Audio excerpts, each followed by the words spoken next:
As a team, one of the most important attributes that you can have is resiliency. And having an understanding that things always don't go as planned can be really, really important in building your identity as a team. So during a game, there might be bad calls. You might get scored on first. You have to come together as a group. During a season, you might have big injuries.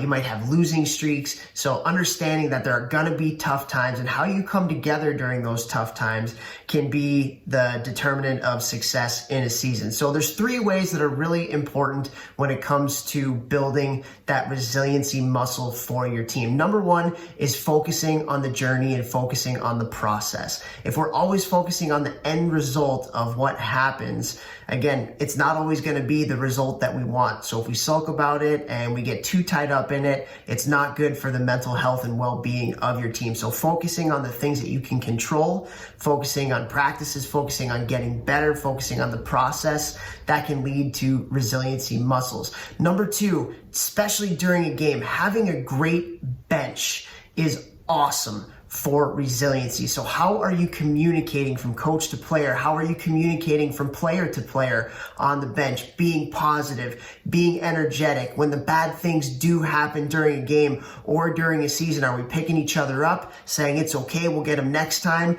we're better than this? Or are we pointing fingers? Are we blaming, which is the easy thing to do and what we tend to do a lot when the bad things happen? We want to take ownership and responsibility on our bench and in our locker room.